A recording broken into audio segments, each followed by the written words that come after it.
Why is there a guy with no shirt on walking a dog? Good Lord. At 7:50 in the morning. Welcome to California. And honestly, it's not super warm here. I'm a little bit chilly. Oh my holy fucking meth, Batman. Yeah. Well, welcome back to another Racexotics podcast. Today we are here with Aimee.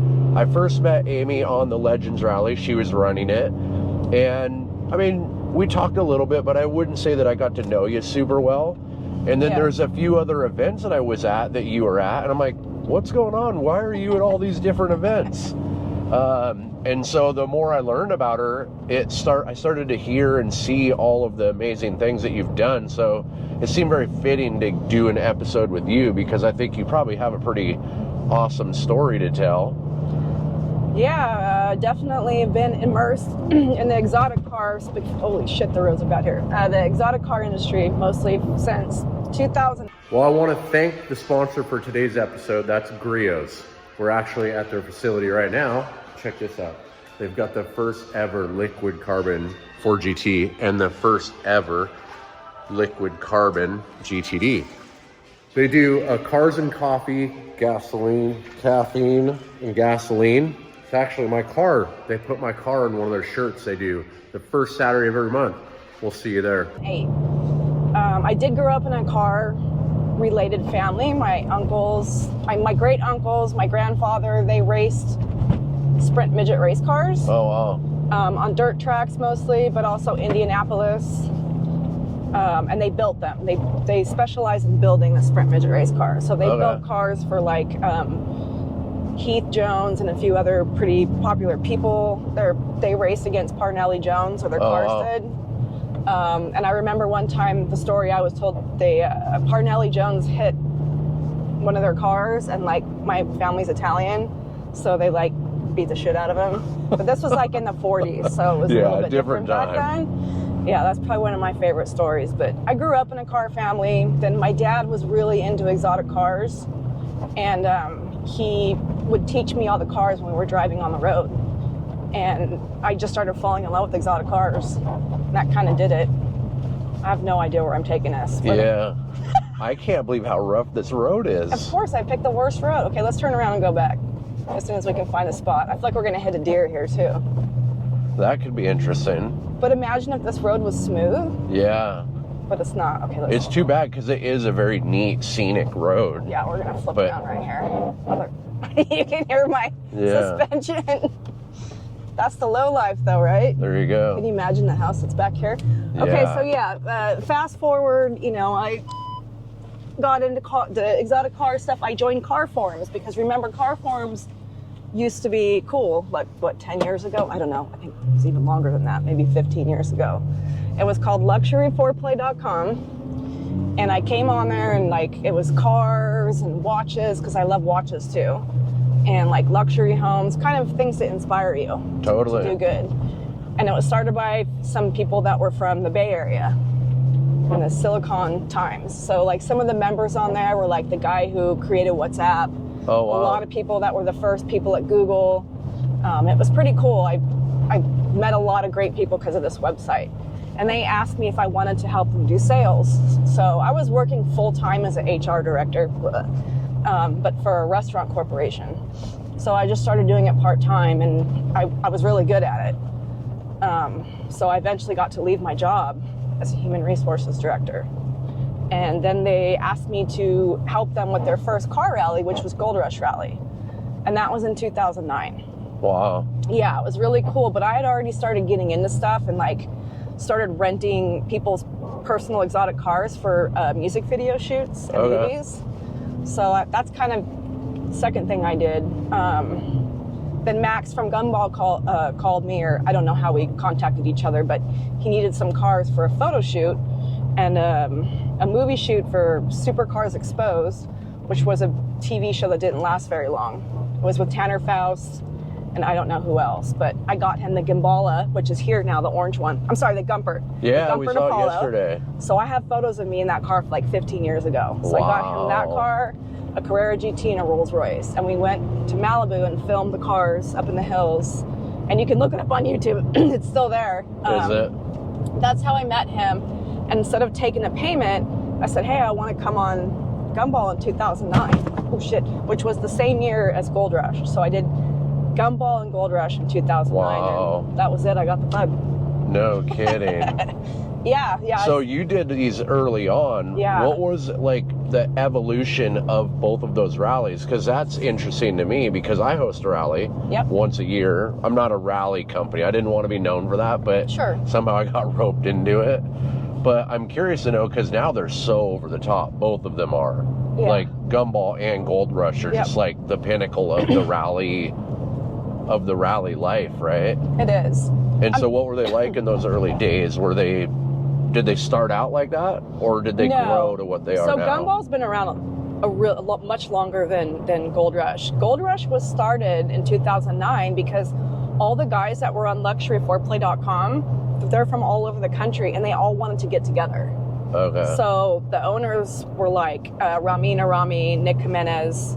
Nick Jimenez did E-Garage. I don't know if you remember that. Mm-hmm. E-Garage was partially owned by Ben is in Washington. He has a sick car collection.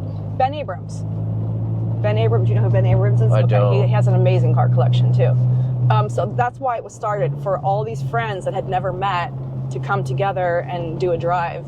And it was only 3 days. So that started. I don't know why Max started Gumball, but they're both different, very different from each other. I mean, Gumball is very focused on celebrities and merchandise and, you know, the crowds, and it's a lot of fun. Is it? I love both rallies. Gold Rush was more about family and like being together on drives, and that's more how it started. Yeah. Gold Rush definitely evolved into a brand and a business. It wasn't intended to at first. Right. It just happened. So when we just keep doing it every year, I mean, we have people that have got and proposed on Gold Rush. We've awesome. had, you know, best friends formed from, like, there's a couple in Wyoming that's like cowboys that have a ranch, and they're best friends with like Middle Eastern royalty, and they just went to their wedding, you know, like it's kind of cool. Isn't that amazing how that works? That's probably one of my favorite parts about any rally. I mean, that's why we're sitting here right now. I met you on a rally. Yeah, Daniel Max rally. And, you know, and that's a whole different group of people that we met, and I'm so thankful for the rally. Well, Marcos, I'm really good friends with still now too. Yes, like Marcos he is great. comes on all our rallies, and he's driven his McLaren across the country every year to come on a rally. Yep, he definitely loves to rally. He loves the rally. I just hit him up on Fuel Run coming out because I needed that app he has. I don't know if he gave you that app. Yeah, we used the app, and it's amazing. We loved it. Yeah, it I could get you in touch with the owner if you haven't used it yet. I started using it, but I have an iPhone, and it seems to work better on Android than iPhone. That's what Marco said. But you can see, because I use Flight Radar, and I can't see. Sometimes you can't tell anymore that the helicopters are police because they hide it now. Whereas before, you know, that was the thing. But Gold Rush definitely, our luxury foreplay started my career, then Gold Rush, you know, and then we have Fuel Run, and Fuel Run was started because to Monterey because there was only one other car rally, and it was Italian cars only. And we had Bugattis, we had Rolls Royce, we had Aston Martins, and he's like, nope, those can't come. So I'm like, okay, don't get pissed off at me because I need to take these cars too, and you're telling me I can't come. So we started our own rally, and 30 cars came, including Italian cars. And is that a Carrera GT? Yes, it is. And the next year, the other rally allowed all exotic cars to come. And that's kind of how that started. So then you run Fuel Run? I run Fuel Run, I run Gold Rush Rally, and then my car show, obviously, tomorrow. Yeah, Exotics on Broadway. That's been around since 2015. And what a cool show that is. Thank you. I definitely, like, it's it's crazy. like unbelievable. We never, ever expected it to get that big. And wasn't it down on Cannery Row? It was on Cannery Row, and it outgrew that area, and we had to move. So the city of Seaside, the mayor, the councilman, they all took us under their wing. Quit texting. Isn't that amazing? Like, yeah, it is. This is one of the reasons I absolutely love Monterey Car Week. Like, we're just cruising next to a Carrera GT like nothing. I mean, they're everywhere. I mean, we were driving down the road I've in that seen like Gumbar. 6 since we've been here. Yeah, and I tell people all the time, like when they ask about Monterey, I'm like, yeah, you won't even take pictures of Paganis. Like you'll see so many of them, you won't even pull your phone out anymore. I definitely saw a silver Carrera GT yesterday, and I didn't even blink twice, just because supercar runs, bedazzled, Valkyrie kind the of. Valkyrie. That was the filmed first time, Taste in it yesterday, or like, we filmed Taste in it the day before yesterday. Gotta love him for that, man. He's nuts in a good way. Right. I love it. I love anything different and yeah. I mean, the Valkyrie's already amazing, and then putting that on there. When I saw it online, I was like, I don't know about this, but then seeing it in person, I'm like, this is beautiful. Like it's like a work of art. He does shit out of the box. And, oh, just cut him right out, buddy. So yeah, Exotics on Broadway is huge now. It's double the size this year. Really? We're nervous because it's half free and half paid, because the paid area is going to be a little bit more controlled. Yeah. So that it won't be so crowded. Right. But yeah, and then, I also have Gear One Agency, my marketing agency, which we started 2018. And that's where our clients are like Koenigsegg that we work with. We've worked with Pagani, we've worked with Lexus, we've worked with, and everything to small shops. I have a couple shops in your area that I do their social media for. So I've been kind of looking for somebody. Do you do so we host these podcasts, right? And this is something I've never done before, obviously. I mean, I'm a construction background. Mm-hmm. How do these podcasts get sponsors? Is that something you guys do? Like per episode? That's not something we've done. Like, that's more sales and advertising. Yeah. So that's the one tough thing. Like, marketing companies get deemed as sales. So like, I like doing event planning. We do event planning, we do websites, we do social media management, consulting. If we get hired on to do consulting, or the client, for work, we will offer to get sales, but it's only like, it's not, required. That's not what you're focusing on. Yeah. It's just like, well, and you gotta stay focused on what you're good at, because you start to spread out, you become more of a jack of all trades and a master of none. And so staying focused on what you're good at is a key for sure. Yeah, I mean, I'm not going to lie. I'm really good at doing sales. I just don't really like it. Right. Well, it's not fun. I've done it.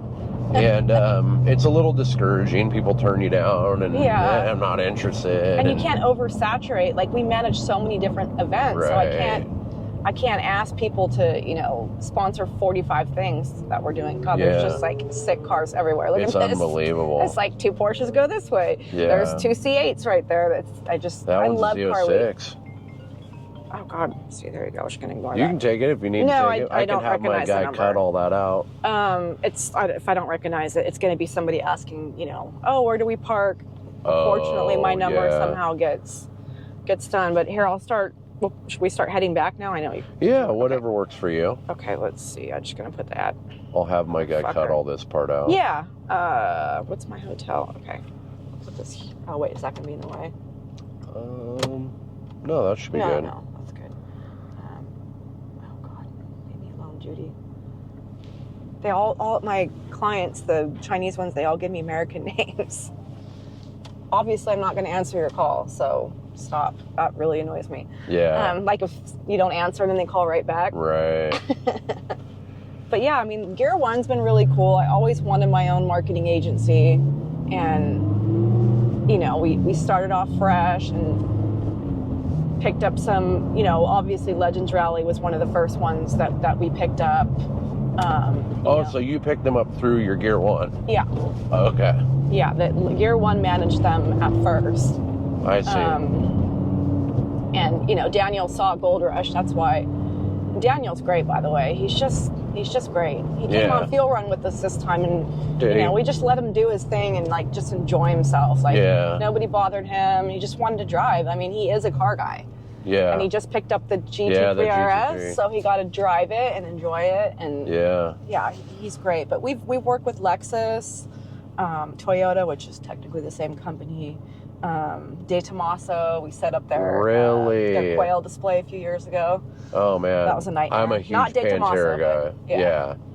Yeah. Alejandro he passed away years ago, right? Mm-hmm. in the 90s, I think. I think so. I think their last Pantera was like in 1992. It was a twin turbo 302 car. Those were cool cars. Yeah. But the new supercar is pretty cool too. It's beautiful. It's going to be at the show. It'll be at Quail today. Yeah, too. I saw it the day before yesterday for the first time. And I've had 3 Panteras, and I love Panteras. Me too. And so it was like... It's like the Lamborghini of the US, I love right? it. A little bit? I think so. I think the lines are similar. Well, and like it's kind of like a, I don't know, a rugged, like, it's not as elegant, which I love about that. No, it's and more, that's kind it's of a more Lambo. rough. Like, that's so funny. I ended up on Fremont Boulevard where the show's right down the street. I did not do that on purpose.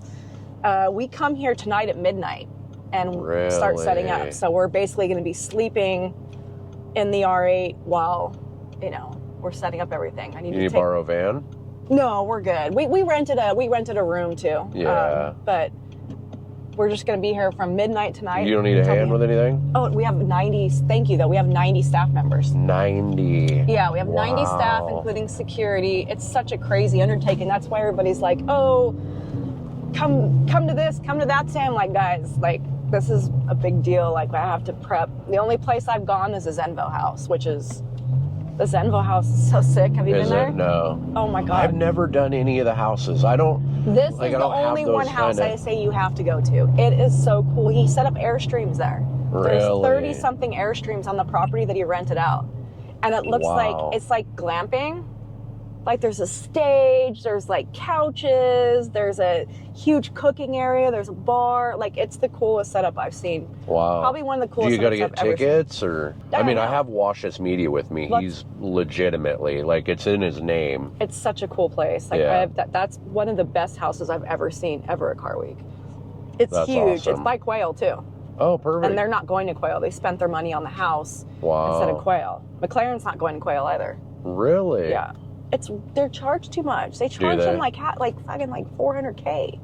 That's the price levels. It's stupid because I have clients activating even at Concorso Italiano the same time as my show. Right. Prices are much more reasonable, but Quail wanted to charge one of my clients like $75,000 to place one car, no booth, nothing at their show. Wow. I'm like, oh my God. I'm like, you guys are going to push everybody out of market. No kidding. Rolls-Royce might be there, but I think what I was told is this is their last year. Wow. So it's just, you can't You charge have to be that careful. much. I mean, and I'm running into that with my little rally. It's like, I'm increasing the price so we can offer more, right? That's different. That's not the same. Yeah. We have to do that for Gold Rush too. Your costs go up, but food costs more. Hotels cost way more. Because everybody's like, oh, it's $25,000. I'm like, do you want me to show you everything we have to pay for? Totally. Do you want to see the profit? It's really not that much. No, for pay sure. Our staff, but still, even at that little bit of increase, like I had probably 10 people that have been on my last 2 rallies not going this year, just because my price increased. And so it's tough. I mean, it is tough, but Quail's price increases are not to justified. park a car $75,000. That's their insane. prices go up too much. If a brand like McLaren is not coming, then something's not right. But exactly the price, especially to a show like Quail. Yeah. And I've never been to Quail. Quail's amazing though. I'm not gonna lie. It's a must-do show. Like you have to go there. The food, the drinks, it's all the elite people. It's everybody. You're gonna see every supercar owner there. You can talk to Christian Von Koenigsegg. You can talk. They're all there. So Horatio's there. Yeah. So for that factor, it's great. I've just been taking a break the past few years because I've been so many times, and I just can't justify the cost. So it's something you have to go to, though. It's a really great show. No, I'm excited to try it. What's your recommendation on time to get there and all that stuff? It's a shit show from 9 a.m. until, I mean, you want to go there and you want to head there right when we're done with this. Yeah. I mean, I go a little bit later just because the traffic's a little less bad. It's just bad all the time, so it doesn't really matter. Now, I was up in that area. Really? You're going to be a dick when I'm just trying to get over? Boy, the people who live here fucking hate us, by the way. No kidding. Yesterday I got told so go much money home. Into that property. Yeah. I got told go home when I was driving the speed limit. Think of all the money that is brought in by the participants of this. Yeah, I know. I mean, this has got to be the biggest influx of money into this area. I get it. It's way more crowded than it used to be because it's a growing show. But I mean, like that 17-mile shutdown or the police thing. I don't agree with what they did, and I'm getting a lot of shit from, you know, some of the corporations and people that are journalists. But I'm like, they weren't doing anything wrong. Right. They pulled over on the side of the outlet, and the kids all parked on the side, just like you do for Pebble Beach. Right. Pebble Beach, it looks exactly like that. So for those police to tell those owners, first of all, they all should have just stayed, because what tow company is going to tow? No kidding. So I was kind of surprised that they didn't stand their ground, but I wonder if it was. So I'm trying to be devil's advocate here. Of course. So I was down there. Was it the night before last? And there was a bunch of supercars like rev bombing their cars and shooting flames out the back. And actually, Austin Huffman and I did a podcast episode yesterday, Valvetronic, and we talked about this. And I posted a reel about it this morning. Yeah. And we talked about, though, like the respect for the community when you have these loud cars. I'd love to know what he said about that. Oh, he just said, hey, like, and we were in agreement on this because I love loud stuff too. I have a straight piped twin engine boat. It's 1,000 horsepower. Like, all my cars are straight piped. But I was also complaining my mechanic did a flyby my house at 2:03 in the morning in a straight piped Aventador shooting flames out of it.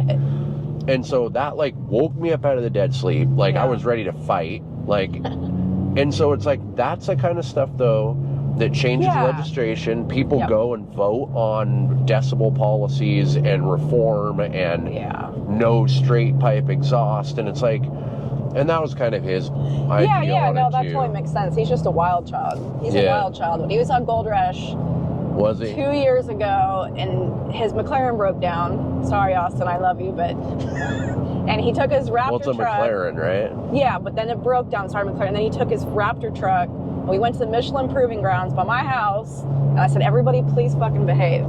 And when we left, he fucking was, and I said, "This is Michelin property," and he took his Raptor and was fucking in the dirt, fucking all their dirt up, doing like shit, and they caught them all on video. Wow. And they wouldn't sponsor the rally because they did that. Wow. But he was younger. It's all good. He we all did did stupid say, shit. so yesterday on the phone, and you know, I was pretty wild when I've got like I was videos too. of me riding one-handed wheelies over the Narrows Bridge. Like, I used to be pretty wild back in my day, so I can't like throw rocks because my house is made of glass. Me too. But he did say yesterday in the podcast that he's grown up quite a bit, and he said, in my old age, I'm like, your old age? How old are you? Isn't he like 20-something? 27, I think. I'm like, bro, I'm 38, okay? And I always keep that in mind, you know, these kids that are younger and these kids that are He started the company at like 20 years old. Yeah, that's pretty cool. And then he had enough money, like, to where he could do dumb stuff with money, so I get it. Like, I didn't have his level of money, but I had a little bit of money when I started my company at an early age,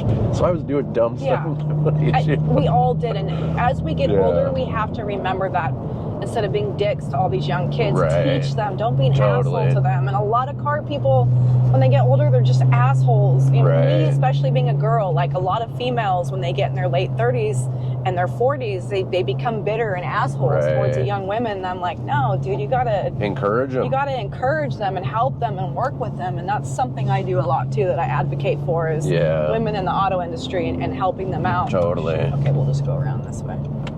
Yeah, I've got 2 young daughters that, like, I'm trying to show them there's a way to be in the automotive industry that's positive.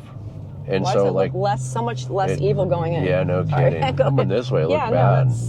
That's cool. You know, I mean, there's a lot more women in the industry now, and I'm all about supporting that. And you know, my business partner / boyfriend, Johnny Valencia, he used to work at Michelin. It was so cool because he did one of the first women's events that I ever got invited to. It was like 21 women that they invited to fly out to Greenville to learn about the tires. We had track days, and we all met each other, and you know, that was like 8 years ago, and we all still keep in touch with each other. Awesome. So I love when companies like Michelin do stuff like that. Need that one. No, I agree. Yep. Back to my shithole hotel. There you go. Well, yeah, I feel like we probably could have talked for a couple more hours, but we both have a lot going on. So I appreciate the time that you did give me for a little podcast episode. And we'll see you at Exotics on Broadway. Yes. And the massive insanity. Yeah. Thanks for having me. It's going to be crazy for sure. I know. It's exciting though, right? Doing those events? I'm just nervous. It's nervous and exciting. And, you know, I have the event the next day, which I can talk about on here because I'm not allowed to talk about it now. By the time this comes out. Speaking of that, so I don't know how much you can talk about that. And that's kind of what struck my... Yeah, but that's what struck my curiosity of how much are you invited? I know you were part of Exotics on Broadway. When I saw you at the Koenigsegg event last year, I'm like, you're everywhere. Yeah. What are you how are you everywhere? A lot of this happened because of the relationships that I established with all the car owners. I mean, every Koenigsegg owner I know personally. Yeah. And Jeffrey Chang advocated for me to help them with that event. That's awesome. There's 3 different marketing agencies helping with that. So all we're doing is checking people in. Right. With 2 security guards, and we got their food for them, and we're doing parking. And they have another agency doing other stuff. Right. And the media I don't know who they hired for media, but we're just doing those aspects. And for those type of people to speak that way about you speaks volumes of who you are, right? If you don't take your job seriously, if you show up late, if you don't do what you say you're going to do, you have to be on point to have people like that go to bat for you. Also, having the respect for the car owners. Right. You know, a lot of people don't have respect for those guys, or they just take advantage of them. I'm almost like their mom. Right. You know what I mean? Because I see people try and take it. Everybody from Jeffrey to Dan King to, I'm sure you've never met Hezzy, but Hezzy he's the one who has the Devo called Ladybug, and the, I don't know, he has a million cars. He's just he's always supported me, and he owns Tilly's. Tilly's is a clothing company. Okay. It's pretty popular. There's just a lot of them, and I'm so thankful, from Sparky to all those guys. I'm horrible at names, but I've met a few of them, and all of them. That's what I respect even about Koenigsegg. He is the most down to earth person I've ever met in my life. Yeah. And I don't fanboy over much of anything. No, but Koenigsegg's and his story of how he started, and he's grassroots, and I'm Swedish. Yep. My daughter's names are Svea and Freya. Okay. So, I'm a huge Koenigsegg fanboy. He's so cool, and he has a Miata. And his family, his wife is super nice, his son's super nice. So cool. Sebastian. Oh, man, the family is cool, everything about it. And staff. They're all super... to help them do anything they need. For sure. And I'm very gracious that they hired us to help them. Yeah. So, it's going to be a busy weekend. Yeah, no kidding. We've been crazy busy. I'm looking forward to it, but I'm also oh, when is it going to... Because I've only slept 4 hours a night each night. Yeah, I was up till 1 a.m. last night. And as soon as we're done, I got to go up there and finish setting up the Faraday shit, which reminds me. Okay, cool. Awesome. Well, thank you very much. You don't have time to do Johnny's, do you? I don't know if I have batteries. Okay. Can we do his... I can always fly down, too. Okay. Oh, yeah, I'll tell him. Okay. Well, we were going to do Johnny's podcast, right? He was going to hop right in the car and we were going to take off. But I don't know if the batteries are going to work for that. Okay. This one already had shut off. I don't know if you saw me messing with it. So we'll get them next time. Okay. Thank you very much for coming. Fine. Thank you.